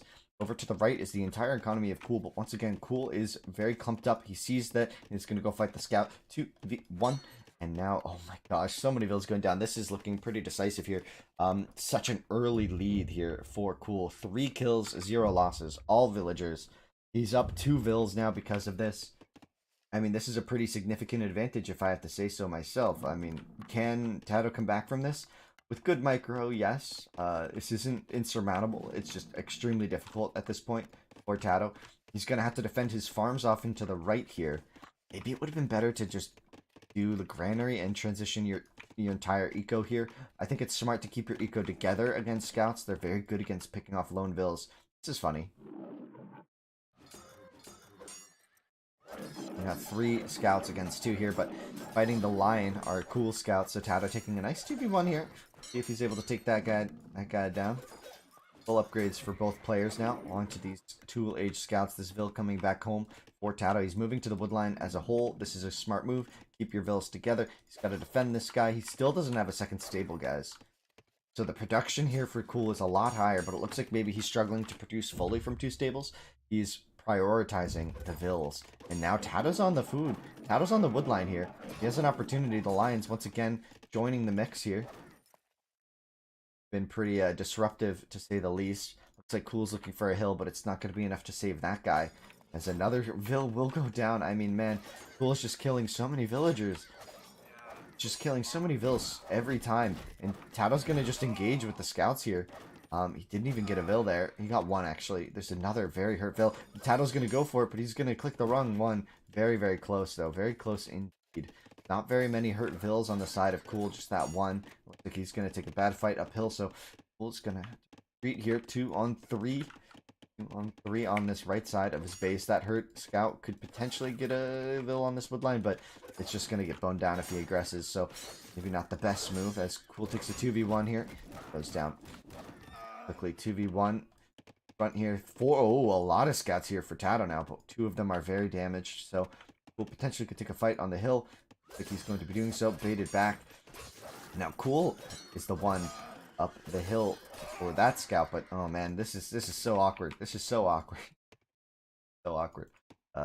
Cool's just gonna run him once again. How many Vils is TaToH down? 4 Vils still. Which is pretty tough. It's a pretty tough position to be down. And look at the farms here for Cool. What a big transition out of him. That's gonna be tough, because that's a lot more food income than TaToH has available at this time. Once again, TaToH's just, his economy is really spread out. Which is going to mean it's very vulnerable to this style of raiding.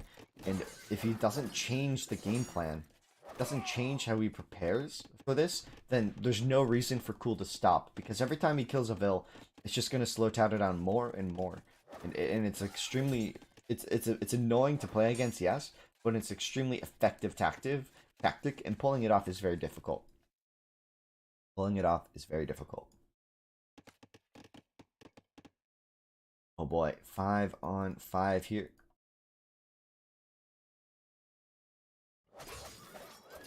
HP advantage is with Cool, I would say. 4 on 5 for sure. Ooh! Oh, TaToH's getting stuck in there. So 3 on 4 here. 1 very low scout for Cool. So TaToH has an opportunity. Remember, TaToH's been doing this all off of just the 1 stable. Which is pretty impressive. As I say that, he drops a second stable, recognizing that he needs higher production value. And here comes wall off here. So Cool, just trying to wall in a decent area for some wood income to keep it safe, thinking he can protect his farmers all with his stables. And this is going to start being an issue for TaToH. I don't think he doesn't have the same production as Cool at this point. He's finally getting the stable up, but he's been down in production for so long. I think the Vil count is just going to start becoming an issue. 5 Vils up now for Cool, extending that lead. It was previously 27 to 23, 27 to 23. So it's previously a 4 Vil lead. So the question is, do we see TaToH getting on a stone earlier, maybe, and going for a big wall off? I'd love to see that from him. I'd love to see him try to wall something the way Cool did to him, because the scouts and the camels, again, last game, they just got shut down by those big wall offs. That's extremely, extremely important.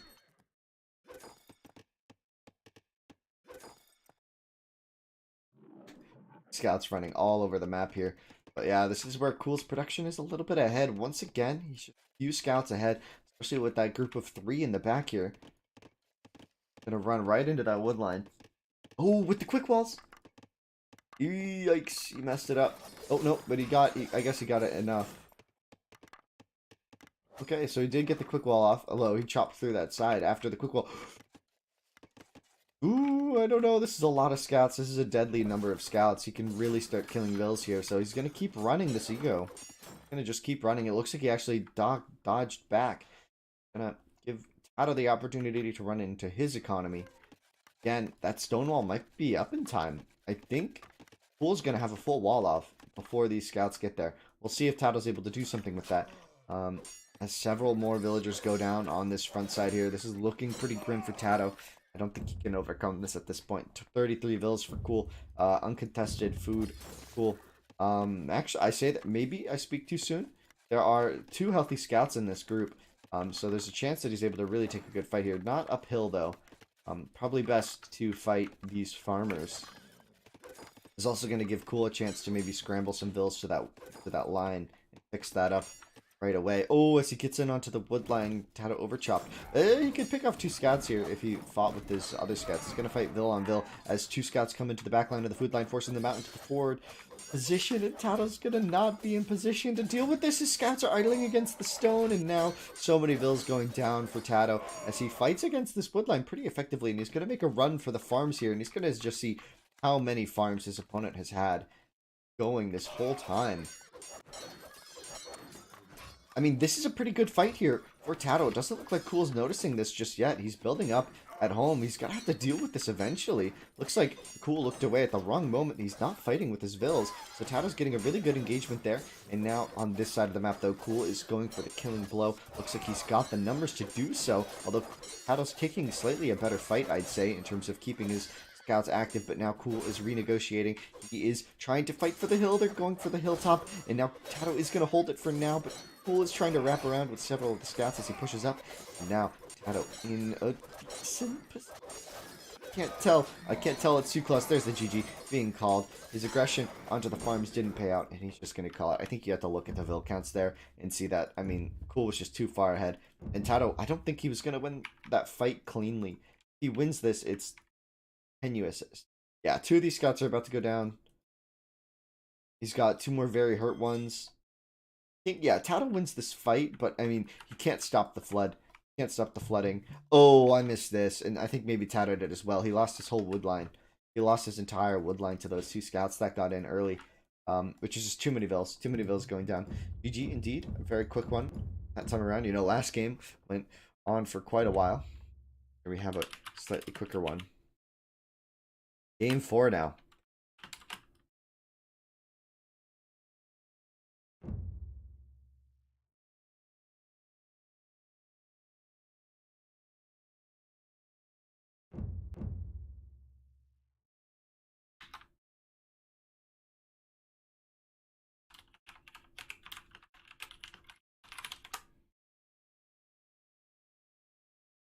All right. What a fantastic match so far, guys. Fantastic match. Oh, whoops. Wrong server.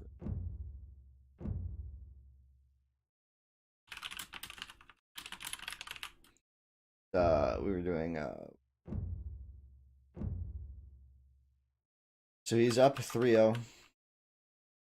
Cool is. She's looking pretty one-sided so far. Although I will say, games 1 and 2 were really, really close. Yeah, the stat screen abuse is extremely bad about this game, Bombay. It is really bad. I disagree with it, but it's in the game, and other people use it. So if you want to play the game well, you have to use it.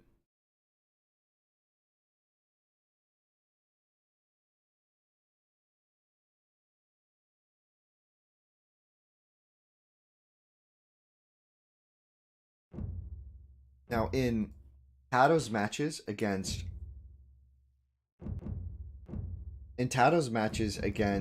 Soygia and Iron Steel, we actually saw the full like rainbow tool. We saw scouts, slingers, and bowmen, and even some axers, right? Like the whole roster being used. In these games, they're primarily sticking with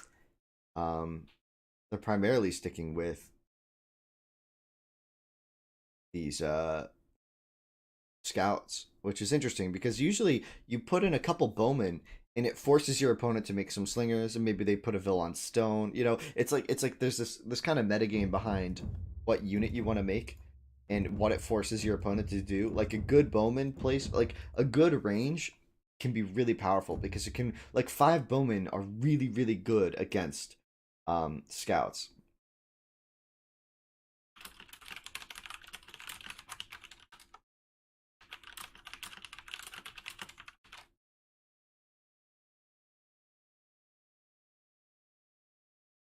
We now can get into this next match.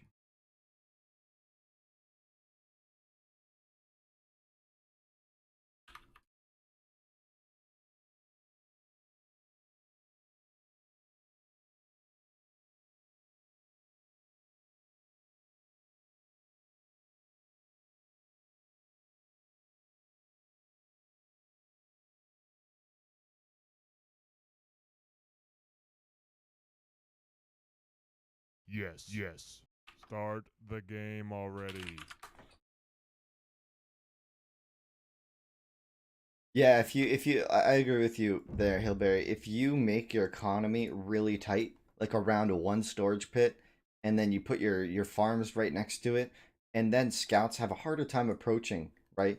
Once you make your base like pretty much pretty much defended against scouts, pretty much for the most part.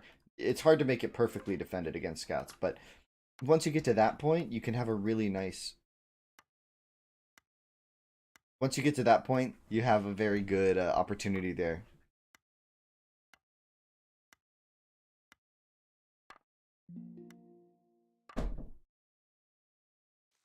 Same, he says. Looks like Cool's having some FPS issues. Hopefully he can handle that. We'll try changing the server location next game. Looks like we're just gonna play this out.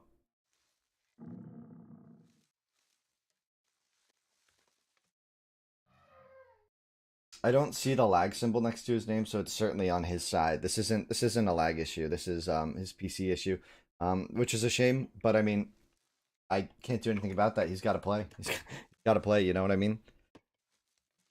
As we take a look at these opening maps here for both players. Have Cool versus TaToH once again. Game number 4. Can TaToH maybe mount a comeback as this? Thing a little different here. We got some Gazelle off to the left here. For Coolies, looks like he's got to get this lure past the stone mine, which can be a little tricky at first. You got to shoot him each like once to get him to like here, then manually push, right? Meanwhile, we do see TaToH already with the lure, so maybe a better map for TaToH already. A better map for TaToH already. What a nice game we're having so far, guys. Welcome everybody to the channel. Welcome to the Classic Cup Finals. This is our 4th stage of our season, so this is the 4th tournament of the season. Finals between TaToH and VNS Cool. Welcome if you're just tuning in and joining us. It's all very exciting right now. We've had some pretty exhilarating matches. Game 2 went the distance. It was certainly a very long game. And now Cool's saying that he's got some FPS issues potentially from that game going so long. Man, this is exciting. And something that we're noticing here already, maybe this is because of the PC performance, but I don't think so. I don't think so. He's just getting this Gazelle lure in so late. It's almost 4 minutes, and he's still just on the starting berry. So what we know about this is, yes, he might have more wood income right now, but he's certainly not starting to stockpile food the way TaToH is, right? TaToH isn't going to get his storage pit up as soon. But if he gets it up in time, if he still gets it up by like 4 or 5 minutes, it's fine because he's stockpiling so very much food. He's probably got like 6 vills queued right now, you know. He's got like 300 food in the bank to use later. As we do see that artifact coming up across the map. We haven't seen artifacts since game 1, I believe. Artifacts are a very nice unit. They're a convertible unit.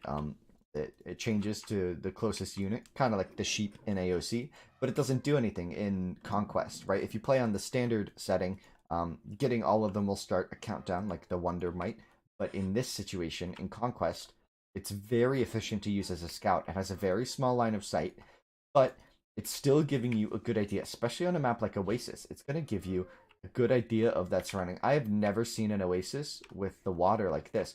This is a fully wooded center of the map, and then this is the water.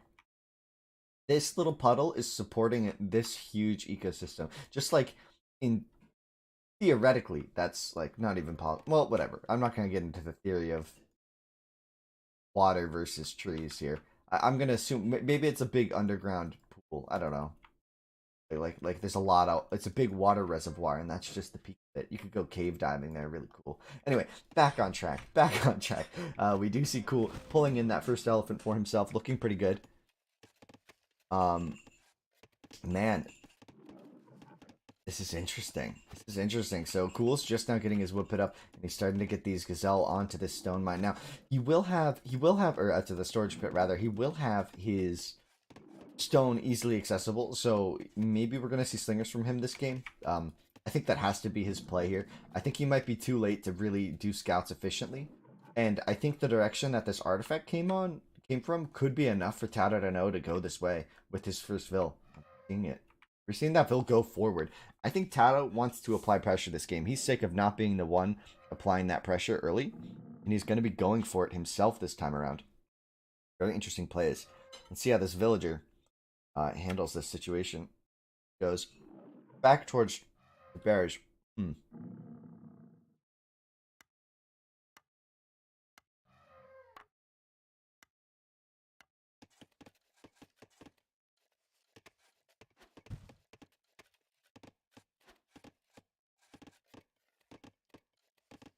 Hmm. Ooh. Very nice. Hado's been practicing his double Ellie lure. I can see. That's good. It's a kind of one of those trickier tech. Oh, no, he hasn't. Never mind. I lied. So with the double Ellie lure, once they're both, once you get the conga line going of elephants, you can have as many as you want in theory. They all latch on to the first Vil like they would, but they're in like a line. And if you kill the first elephant, the second elephant loses the sight because it's like the Gaia line of sight. The second elephant loses the sight and will lose interest. So you have to kill the one in the back first. It was close there for TaToH. He almost had it. We see the barracks on the hill here. His stone way off to the right, way off to the right. So I don't know if he's going to be able to do. I don't know if he's going to be able to do slingers here from this hill. Although slingers on a hill is certainly a very strong position.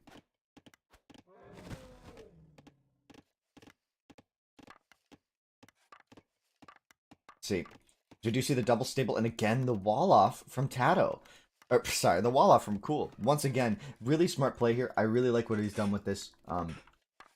We saw that in game 1, and it was very effective for Cool to keep raiding TaToH's base when TaToH essentially could not retaliate in any way. He's sending a lot of vills to this woodline, so Cool can find this very, very quickly. We see the stables up on the hill here defensively for TaToH way back here. This is an interesting stable location, leaving these vills very exposed. Maybe he's thinking this is wallable. If we see that early wall off, that could be a very good play from him, but he's going to have to do it very quickly as these scouts are out now. Both fully upgraded. He's going for the wall off. Will he finish this in time? This is a pretty greedy wall off. Looks like he's going to try to do it all the way around here, and I don't think he's going to finish this in time. He's got to force wall this. You got to send the vills. You got to send the vills. Yo, yikes. Oh, man, this isn't going to work. He's got to send his scouts now to defend. He doesn't have the armor upgrade, and yikes. Cool's going to get right in. Is this GG already? Is this GG already? Two vills here are going to get smacked down in this corner spot as Cool sends his stuff. Yeah, there's the GG. I think TaToH was just a little bit too late to that Cool age. Oh boy, man, that's rough for TaToH there. He went for the greedier wall off rather than like house walls early to help. This is a best of 9, so TaToH losing game 4 here, 4th in a row for him. At this point, if TaToH wants to win this, it's gonna have to be a reverse sweep. Now, as a spoiler, he did that in the semifinals, so I'm not sure that this is over yet. Don't be so sure. He was actually up the tool at the exact same time. I just think it was the building placements there. Building placements for him were maybe questionable. I'm gonna mix it up here. So we're now on game 5 here.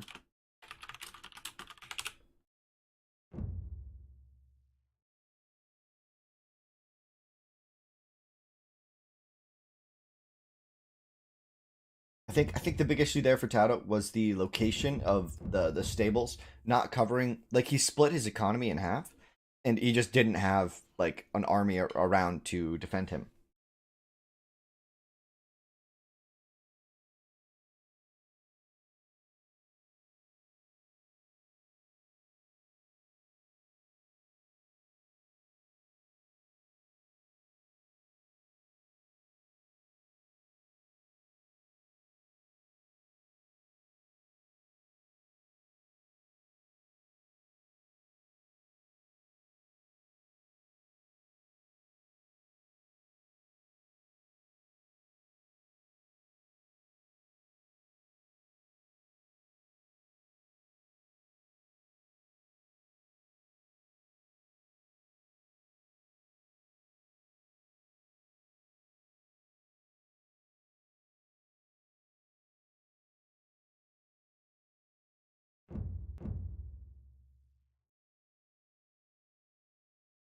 All right, get ready for this next game.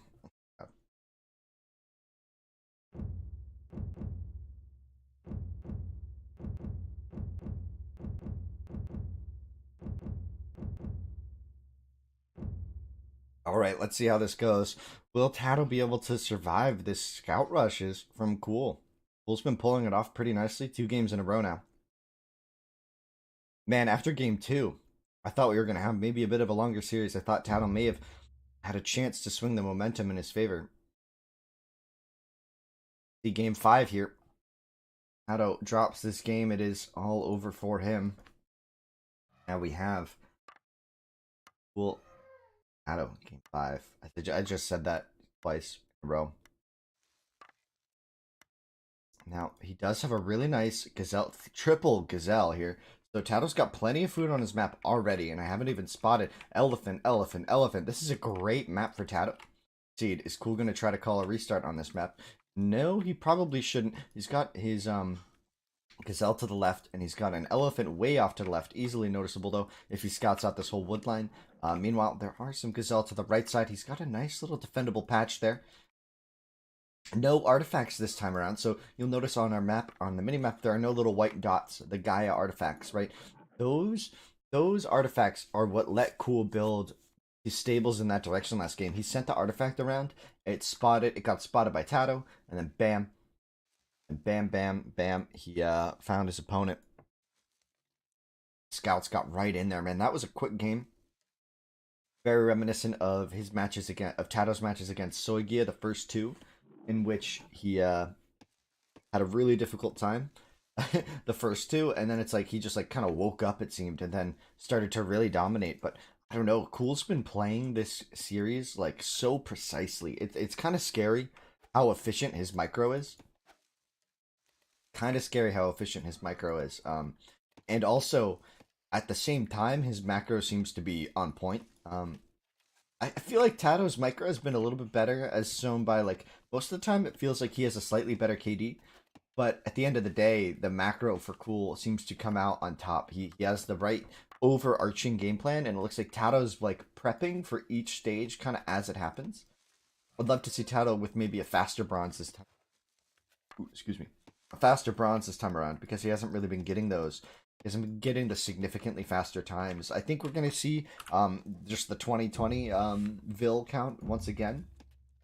Now, once again, we do see Cool much closer to this middle wood line, and TaToH's going to have a ways to go if he wants to spot it, but again, he does have all these elephants, so it's not going to be as important for him. He could potentially play around this section here. Still struggling with these early gazelle. Looks like these gazelle lures difficult. Oh, and he just barely misses those elephants there. Pretty big loss there for him. If he had spotted those, it would have been very beneficial. Now, this Vil is going very far. This is beyond your typical scout for food. Like, at this point, if you find an elephant or gazelle patch, there's no way you can, like, transfer your eco to this part of the map for food. That line's going to prove a little bit difficult, but he can take the fight on the hill against the lion pretty easily, or just skirt around it and not get aggroed at all. The lion aggro in this game is dodgy at best. As now we see Cool. He send a forward Vil this time around? No. Looks like I think Cool's just gonna try to wall here like he did before with the stables. What he goes for as TaToH is here. TaToH's across the map. Now Cool's kind of in a sneaky position. TaToH might be thinking that his opponent is like up here or even up here. If he spots the stone, he might get baited into thinking his opponent's up here. But really, if he had come a little bit further south with that villager, he would have spotted the gold and realized his opponent is in this general vicinity, right? All 4 minerals for Cool spawn north of him. He's got the 3rd gold to the south there, though. So we'll see if TaToH's able to take a lot of map control here. Ooh, double lion, double lion, double lion, double lion. Oh, no, these are going to latch.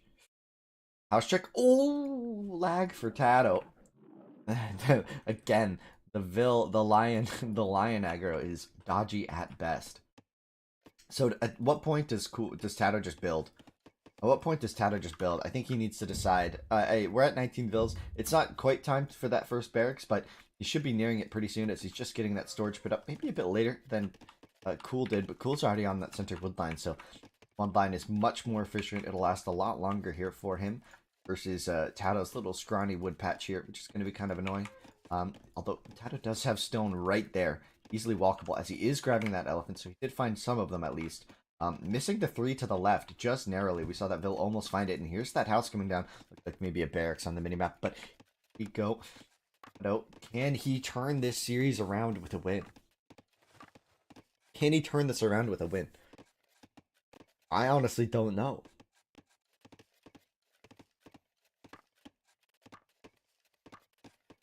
Yes, we do see a really nice barracks placement. Oh boy. Barracks v barracks here. If Cool moves a Vil forward, he's going to spot this so quickly.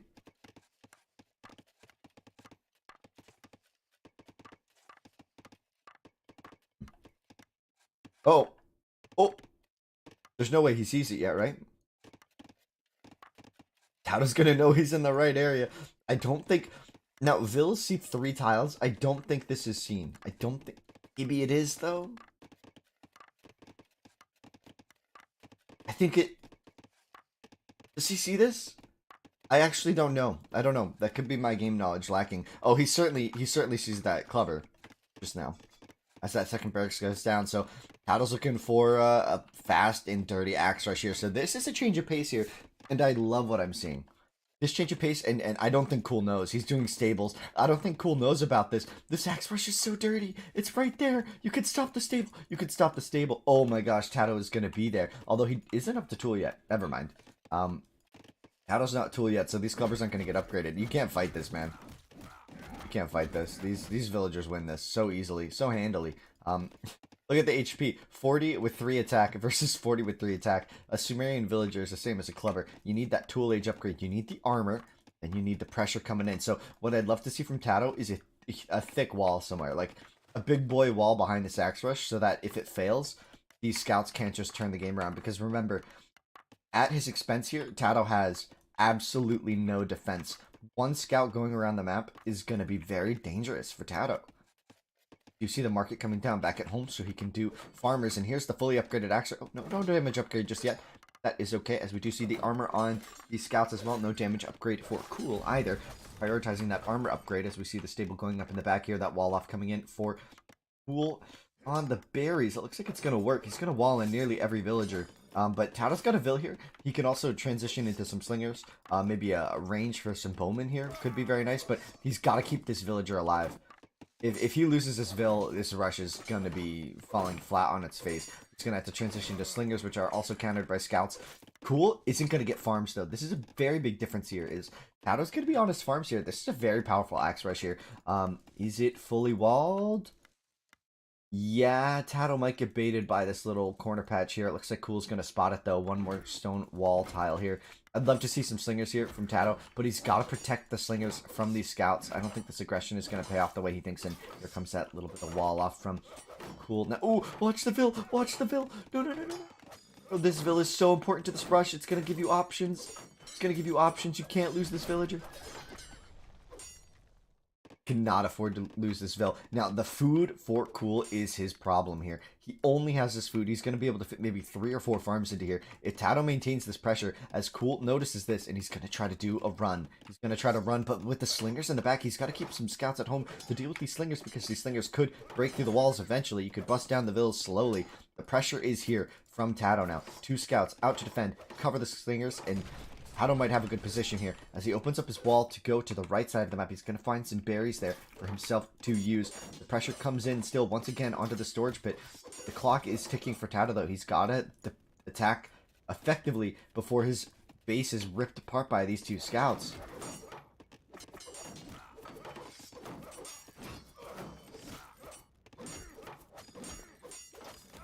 Here comes the emergency repairs.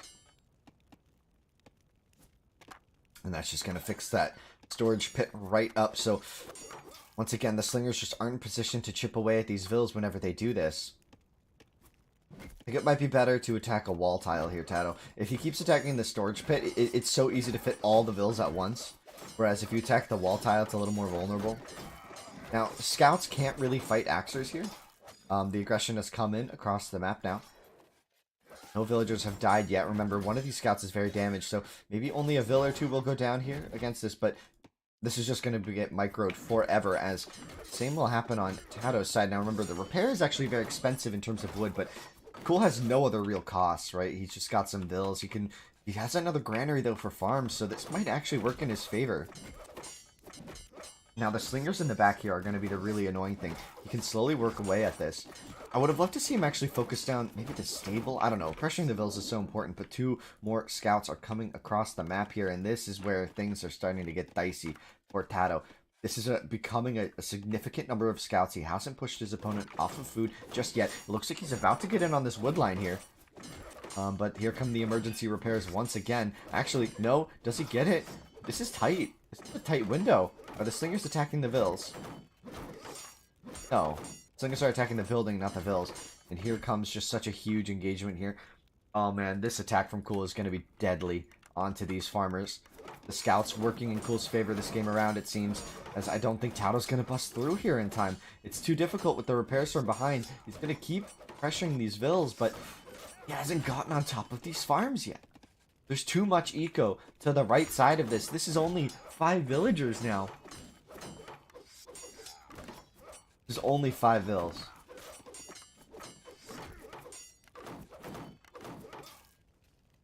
Oh, what a massacre. What a massacre. This is starting to turn into Cool's favor, I think, as TaToH's completely off of all of his food, and he's going to call GG. He couldn't get in with the slingers and axe combo. The scouts were enough to defend. The stone walls coming out in time for Cool. Cool reading the rush so well, defending against it so well, using the fact that the map is so hard to reapproach from, right? Like, once he walled this off, it was going to take way too long. I think TaToH had some options, though. I think a couple things you guys want to remember here is, yeah, there's 5 wills on wood here that are being wasted, but remember, he had some wood safe in the backside, and he still had food income, but as TaToH lost his food income, an option for TaToH here could have been kill all the houses, right? Kill all the houses, then focus down the stables, then focus down the houses again. Or maybe not, you kind of ignore the TC, but you focus down the houses, then you maybe go for the stables. But if you kill the houses, you force these villas to spend all their wood and clog up all their space in here. Or you force him to rebuild out here, which is even more of an investment to not his base. I think that's a good way to handle that. But GG indeed, guys, as Cool takes the finals 5-0. What a wipe. I mean, honestly, after some very convincing games, I think TaToH still, I think game 2 really showed us how strong. I mean, honestly, that was a really strong showing from TaToH. I think you guys have to remember that. Cool is an extremely efficient and well-rehearsed player at age 1. TaToH for coming in at this stage and just really showing us some special stuff with these scouts. I mean, honestly, he proved a difficult force to overcome for a lot of top players. Same with Cool, though, and Cool showing that he's on top as it stands. So Cool will be receiving the, I think it's currently like $110 or $100, and then TaToH gets the 10. Did we get any other donations to the prize pool? Nope. That's okay. So that's $110. I think we're just gonna do 110. I think at 150.